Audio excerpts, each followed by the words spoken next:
And we found a feed. So this is Bernie Sanders live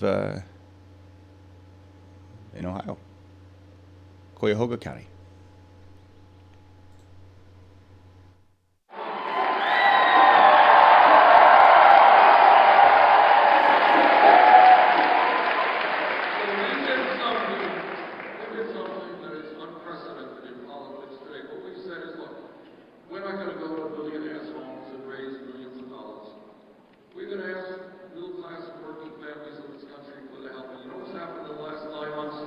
We have received over 4 million individual contributions.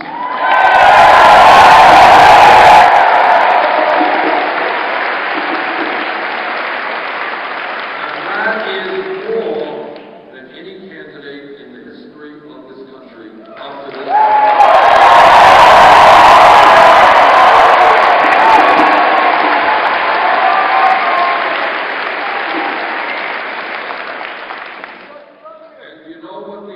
Campaign contribution is? Very shocking. $27.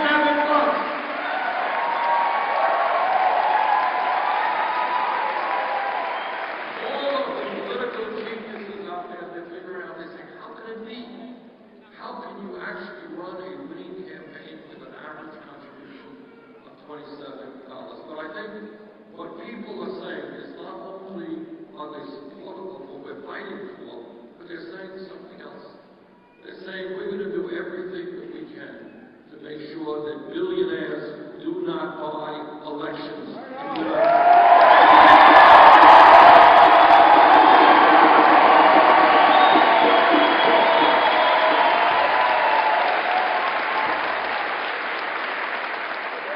I'll tell you what else was going on. When we began the campaign, we were at 3% in the polls. Very few people outside of the state of Vermont actually knew who I was, let alone what we were fighting for. We have come a long way in the last 9 months. In the last week or so, there were 3 national polls that actually had us in the lead.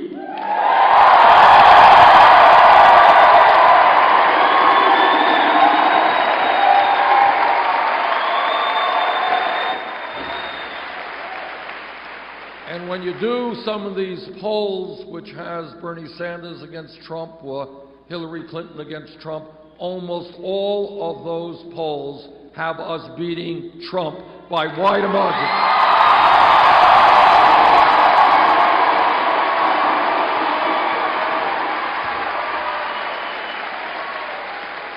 Now, Ohio, as you all know, is one of the important political states in this country. You're having a primary here on March 15th. With your help, we can win this primary and help us go forward to victory.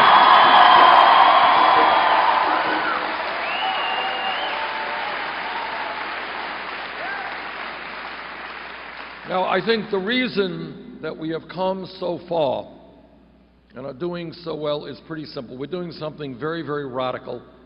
We're telling the American people the truth. Now, I know that that is a radical idea, but hey, and that is what we are saying is, look, before this country, before any country can go forward, you got to really look honestly at the problems and the realities, even if they are unpleasant realities.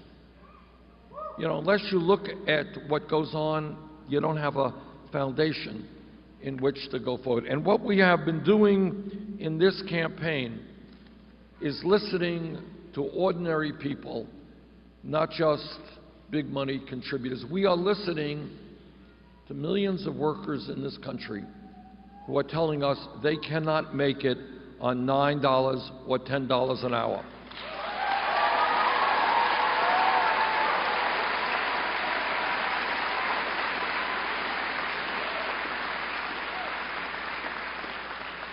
And I have been proud to be out on picket lines with fast food workers who are saying just that. Saying, you know, we have families to raise. We can't do it on $10 an hour. We need decent health care. And I have been proud to stand with them in the fight for $15 an hour and the right to organize a union.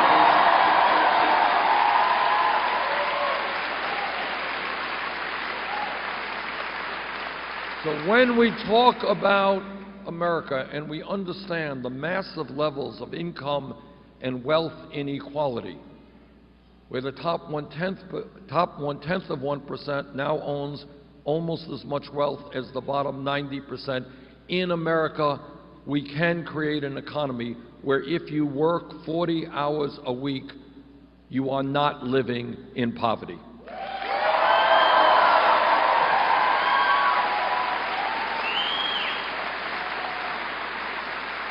And in the wealthiest country in the history of the world, we should not be having millions of senior citizens and disabled veterans trying to scrape by on $11,000 or $12,000 a year Social Security.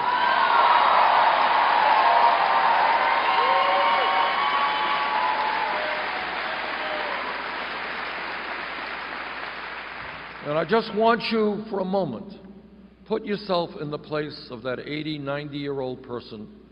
Healthcare needs, prescription drug needs, got to keep your home warm in the wintertime. Go home and do the arithmetic and see what happens when you receive $11,000 or $12,000 a year.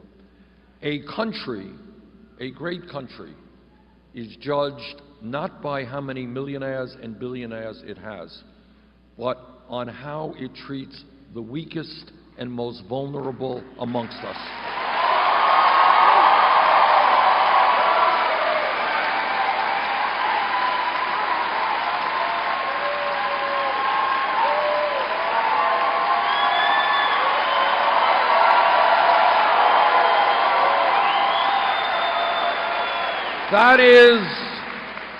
That is what a great nation is about, and that is what every religion in the world, Christianity, Judaism, Islam, Buddhism, that's what they tell us. What they tell us is that morally we cannot be human beings if we turn our backs on people sleeping out on the streets or children who are hungry.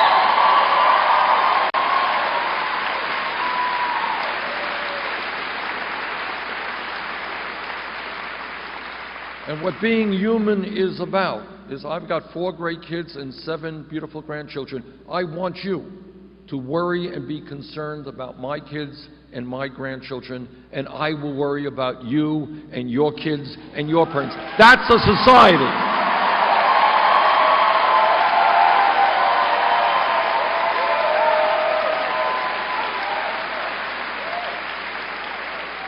And as I go around the country, and I talk to young people, what they are saying is, why is it that we are leaving college $50,000, $100,000 in debt?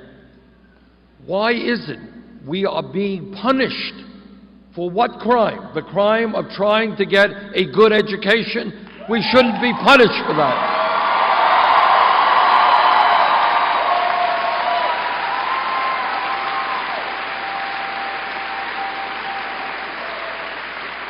So what this campaign is about is asking everybody in America, think outside of the box. Just think for a second. Everybody here knows that if our country is to do well now and in the future, we need the best educated workforce in the world, right? Everybody knows that. We want to encourage people to get a higher education. We want to make it easier for those people who are not going to college to learn how to become plumbers and carpenters and sheet metal workers. A lot of good jobs out there.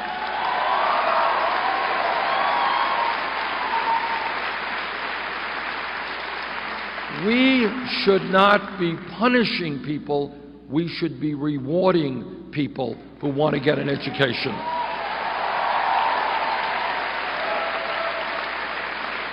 This is not a radical concept. It is what other countries are already doing. You go to Germany, college education is free. I was at a meeting, Washington, last year, and I was giving a speech, and I said, well, you know, in Scandinavia, by and large, college education is free. And some guy jumped up, he said, no, Senator, you're wrong. I'm from Finland, you're wrong. It's not free, they actually pay us to go to college. Well, but here's the point. Thinking outside of the box. If we want a strong economy, I want to encourage people to get all the education they need without having to pay off student debt for the next 30 years. And when we talk about listening to people, this campaign is listening to women. And women are asking us,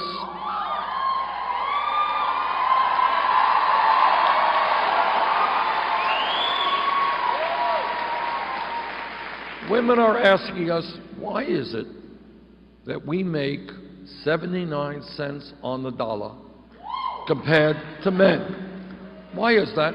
And if we are African American women, the discrepancy is even wider.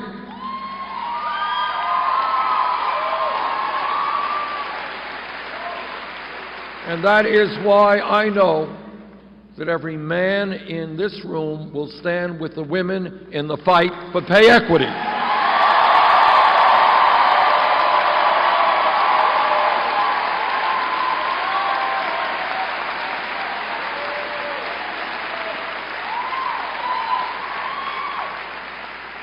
Every psychologist who studies the issue tells us that the most formative years, the most important years of a human being's life are 0 to 4. That's when we develop emotionally and intellectually. And all over this country, moms and dads, they come up and they say, how does it happen that when those 4 years are so important and we have to go out to work, mom is working, dad is working, why can't we find high quality, affordable child care?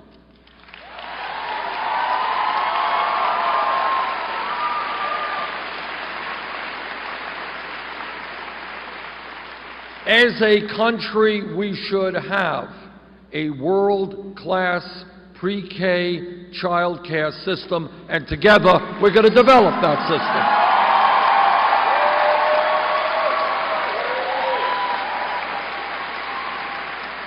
And to those of you who are in school right now, young men, young women, I hope that you will give some thought to going into child care, to fighting to make sure that child care workers have a career they're proud of, they earn good wages and good benefits for doing some of the most important work in America.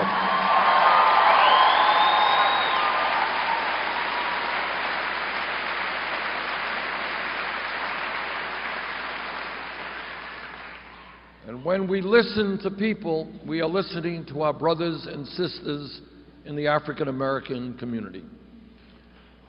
And they are asking us, why is it that we see on television unarmed African Americans being shot by police officers?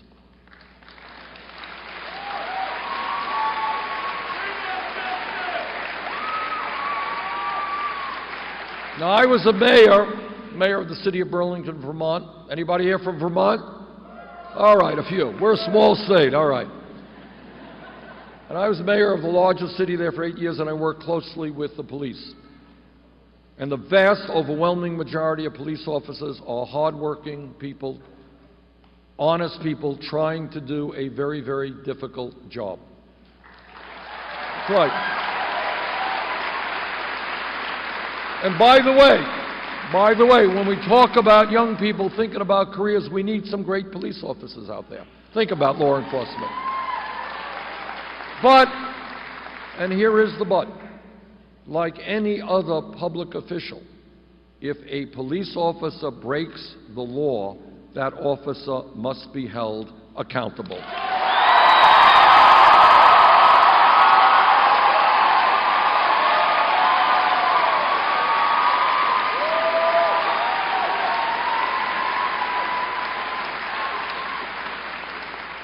I have talked to people in the African American community, people with PhDs, who say, you know, if I'm driving across the country, I get kind of nervous. I get kind of nervous, and the reason for that is that African Americans are stopped a lot more for traffic issues than are whites. We have got to take on this issue of institutional racism and a broken criminal justice system.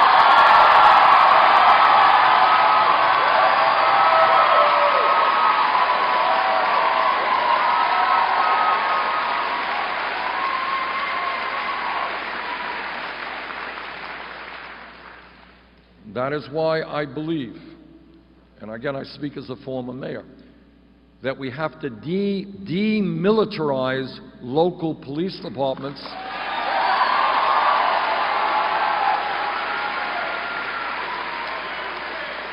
Some of these local police departments look like occupying armies. What the function of a good police department is about is to be part of the community, to be trusted by the community, not to be seen as an oppressive force in the community.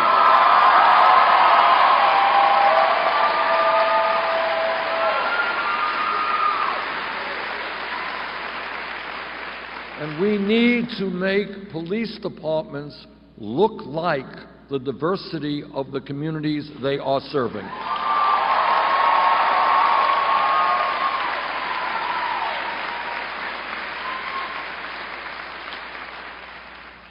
We also need to take a whole lot of looks at criminal justice in general. For example, we need to rethink the so-called war on drugs.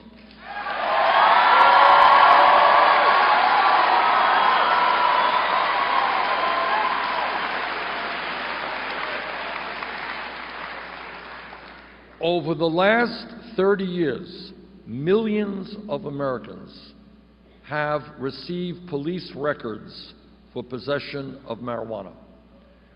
Right now, under the Federal Controlled Substance Act, marijuana is listed as a Schedule I drug alongside of heroin.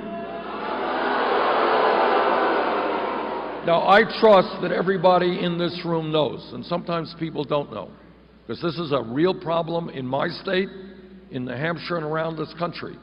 Heroin is a killer drug. Stay away from it.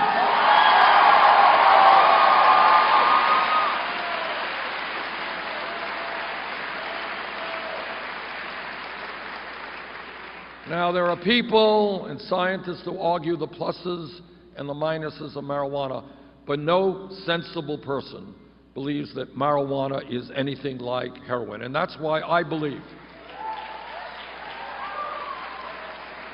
Now, that is why I believe we should take marijuana out of the Federal Controlled Substance Act.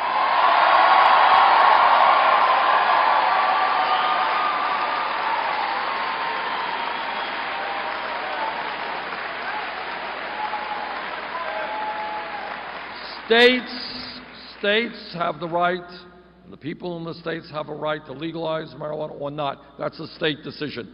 But from the federal perspective, possession of marijuana should not be a crime.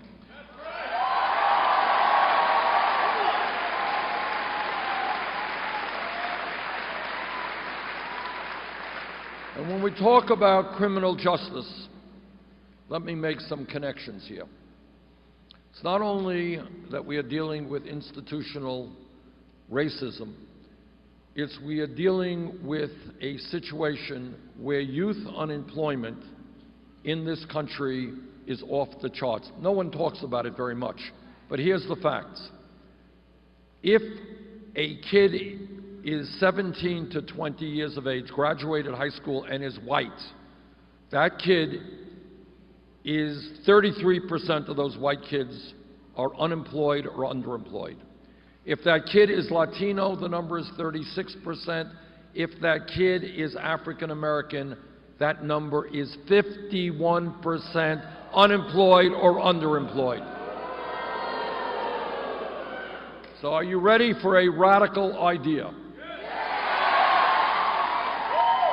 Together, we have got to invest in education and jobs, not jails and incarceration.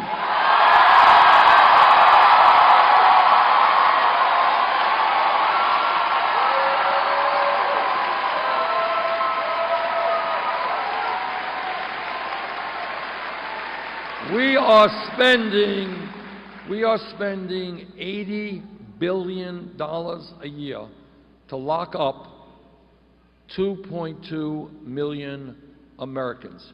In my view, it makes a lot more sense to send a young person to the University of Ohio than lock him up. It's a lot cheaper.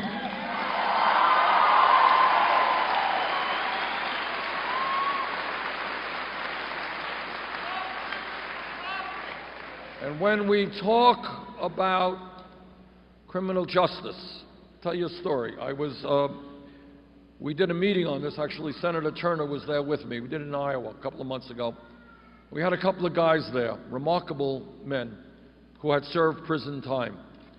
And one guy said, you know, I was in jail, and then on one day somebody said to me, oh, by the way, you're going to be released tomorrow, and here's $75, lots of luck. He ended up back in jail. We need to understand that if we want to cut the rates of recidivism, we need to make sure that people have the education and the jobs they need to find a good life in civil society.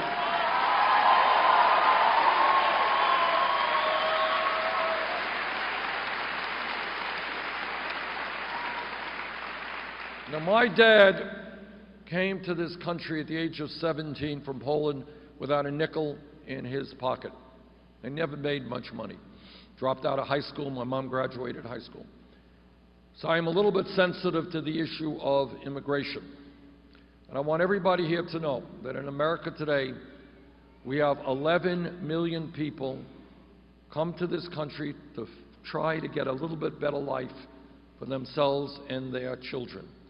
And what we're seeing now is a horrendous level of bigotry and racism in attacking these people. When you have people like Trump saying that Mexicans are rapists or criminals, that is an outrage which we will not accept.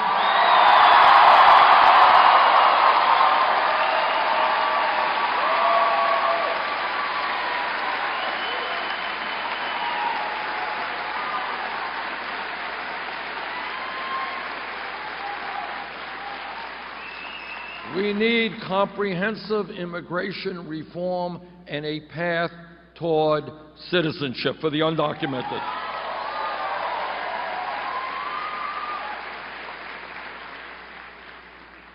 Now, I think the reason that our campaign is doing well is that we are touching a nerve in America, and people are responding very strongly. Vast majority of the American people, you could be conservative, progressive, moderate, Democrat, Republican, whatever. Very few people think that it is right that the 20 wealthiest people in this country now own more wealth than the bottom 150 million Americans, half of our people. And when I talk about a rigged economy, I am talking about the fact that one family in this country, the Walton family who owns Walmart, owns more wealth than the bottom 40% of the American people. Does that sound like what America is supposed to be about? And let me tell you something about what a rigged economy means.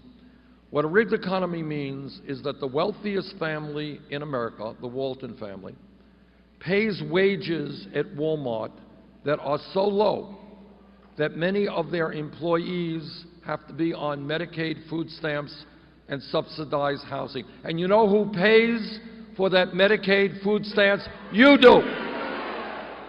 So on behalf of the wealthiest family in the world, in the United States, worth some $60 billion or so, I want to thank you. They are very appreciative that you are helping to subsidize their company. That was a joke. In fact, of course, it's an outrage. Why should the middle class of this country have to subsidize employees who work for the wealthiest family in America? That's pretty crazy stuff. So I say to the Walton family, get off of welfare, start paying your workers a living wage.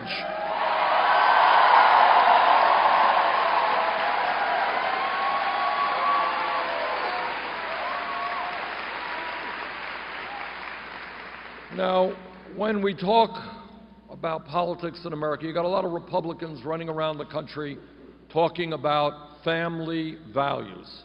They love families.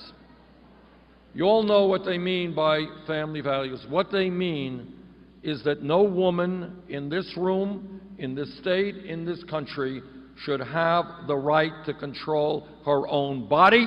I disagree.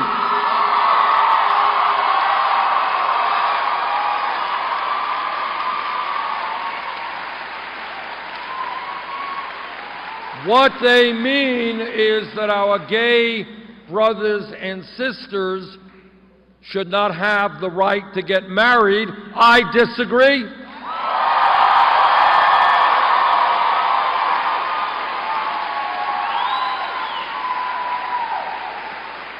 Now, I know I will not shock anybody when I suggest to you that on occasion there is a bit of hypocrisy in politics. I know you're all shocked to hear that.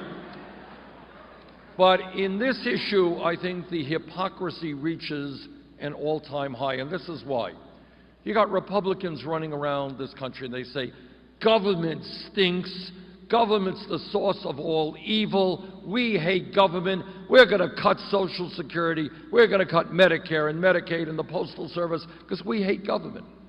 But when it comes to a very personal choice that a woman may have to make, they love the government and want the government to make that choice for that woman.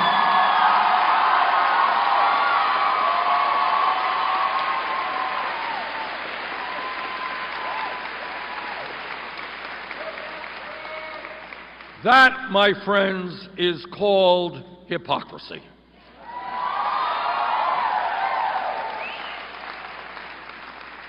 When we talk about the need to rebuild the middle class, we are talking about a massive federal jobs programs to put our people back to work. We should be hiring teachers, not firing teachers.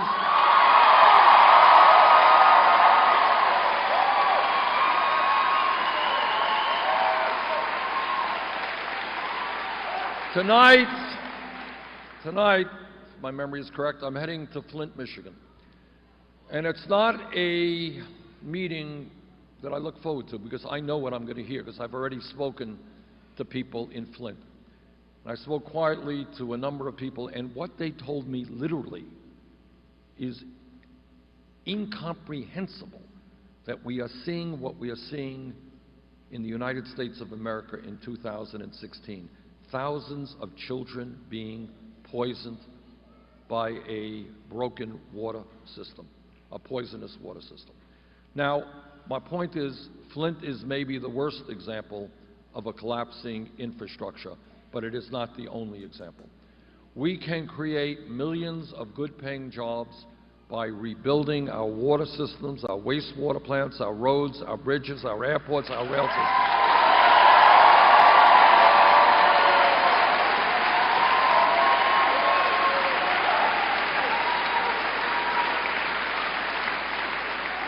The other thing that we have got to do is not only create jobs, because real unemployment in America is close to 10%, not 5%. The other thing we have to do is prevent the continued loss of millions of jobs because of our disastrous trade policies.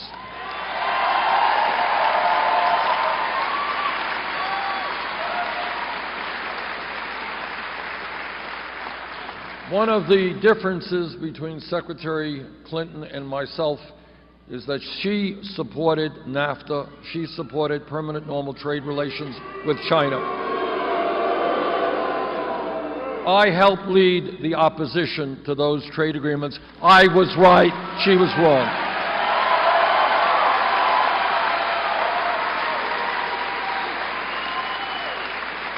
Look, you don't need, I suppose we have some PhDs in economics here, but you don't need one to understand what these trade policies are about. It's not complicated. You have a large corporation, and right now you're paying a worker in the United States 15, 20, 25 bucks an hour. You got to provide health care. You got to protect environmental legislation and regulations. Why would you want to do that when you could shut down in America, move abroad, pay people pennies an hour, not worry about unions, not worry about the environment, and bring your product back into America? That's what these trade agreements are, nothing more complicated than that. Since 2001, we've lost 60,000 factories in America, a lot of that having to do with disastrous trade agreements. If elected president, we will fundamentally rewrite trade agreements in this country.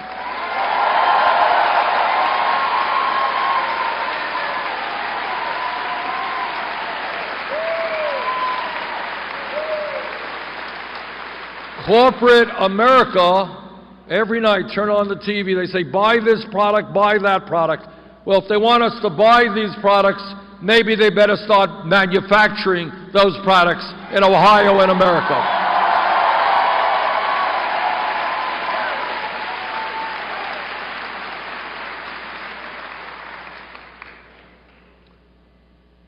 All of you are aware that as a result of the greed, recklessness, and illegal behavior, Wall Street drove this country into the worst economic downturn since the Great Depression.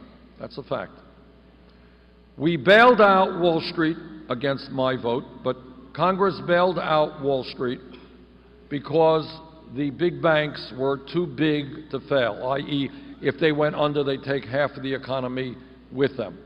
Turns out that today, 3 out of the 4 largest banks are much bigger than they were when we bailed them out because they were too big to fail.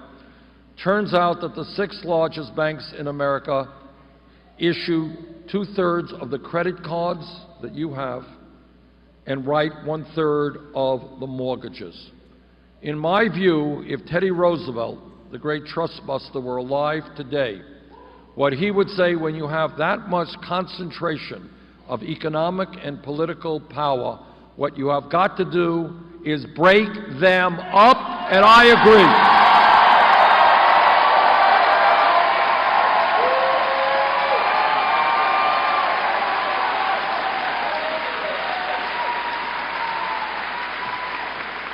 People often ask me, what, Bernie, is the most important issue? And I can't give you one issue because they're all important, but this I will tell you.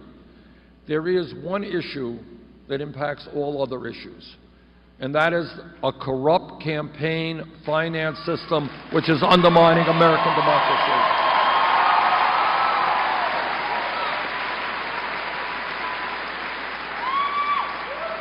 The Koch brothers, Wall Street, billionaires should not be able to buy elections in the United States of America.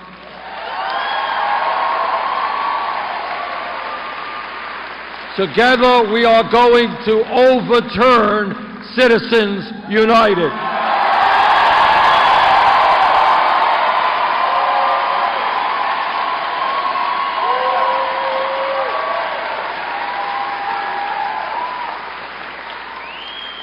As I said earlier, if this country is to do well economically, we need to have the best educated workforce in the world. And what that means to me right now are 2 major things. Number one, as a nation, we have got to understand that in the year 2016, when we talk about public education, you're not just talking about 1st grade through 12th grade. You have got to understand that a college degree today is in many ways the equivalent of what a high school degree was 50 years ago.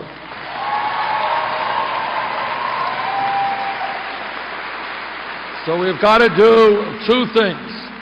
Number one, anybody in this country, regardless of his or her income — I came from a family, didn't have a whole lot of money — anybody in this country who is smart, does well in school, and is qualified should be able to go to a public college or university tuition free.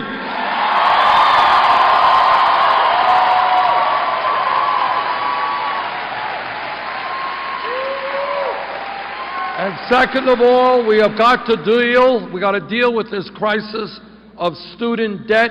Anybody here with student debt? All right, we have legislation that will significantly reduce student debt by allowing those with the debt to refinance their loans and get the lowest possible interest rates they can find.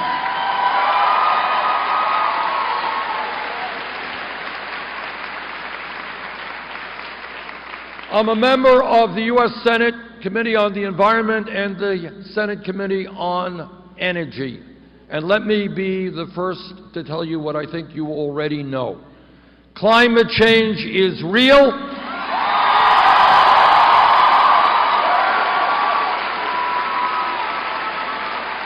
Climate change is caused by human activity, and it is already causing devastating problems in our country, all over the world. We need to have the courage to stand up to the fossil fuel industry, transform our energy system.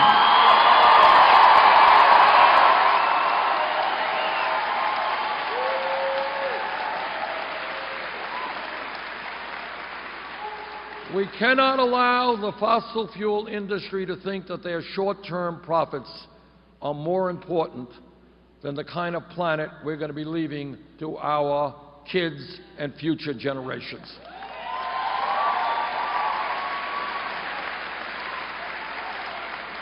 Now, I've been criticized in this campaign for many things every day, and that's okay. There you go. I love you too.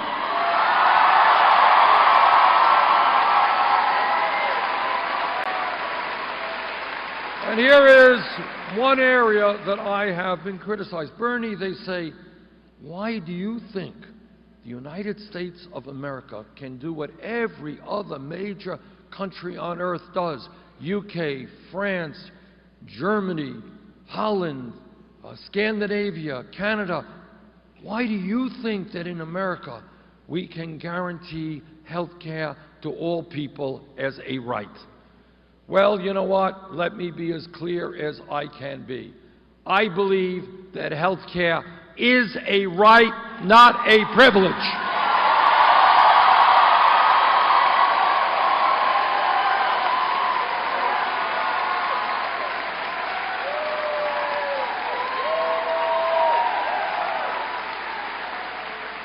And I believe that when 29 million Americans today, despite the gains, the real good gains of the Affordable Care Act, but when 29 million Americans have zero health insurance, many of you are underinsured with large deductibles and co-payments, and when we pay by far the highest prices in the world for prescription drugs from a pharmaceutical industry which is ripping us off in unbelievable ways,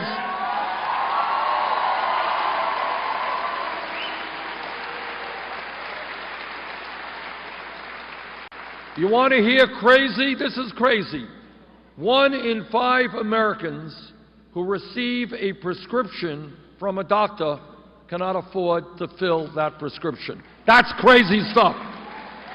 So we are going to take on the drug companies, we are going to take on the insurance companies, and we are going to pass a Medicare for All program.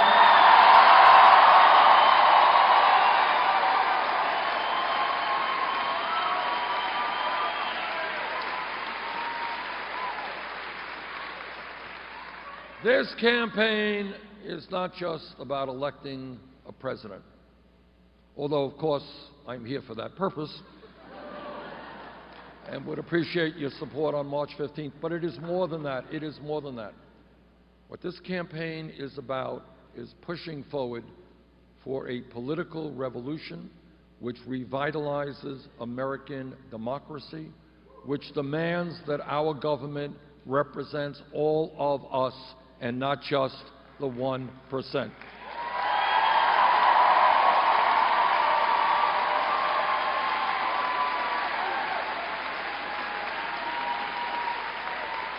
There is nothing that I've talked to you about this morning that is radical, that is outside of the mainstream, that the American people do not want to see happen. They know that the rich are getting richer while everybody else is getting poorer. The issue is, do we have the courage to tell the billionaire class that they cannot have it all, that this country belongs to all of us, not just a few?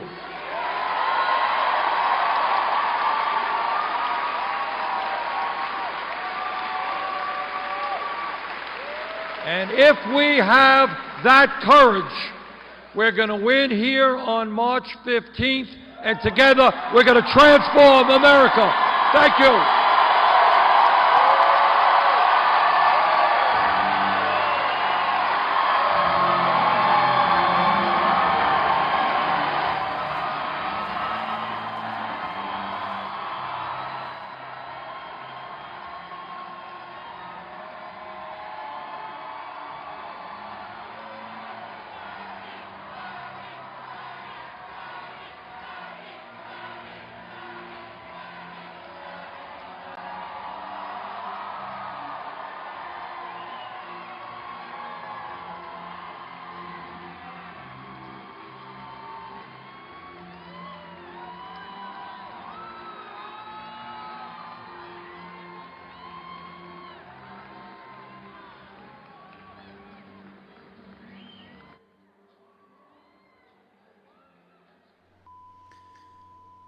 Well, that was Bernie Sanders, live from Cuyahoga. I hope I'm pronouncing that right. I was practicing it yesterday. But that's Bernie Sanders in Ohio. Thank you for joining us. Oh, it's probably echoey. Apologize. Hopefully you took that away.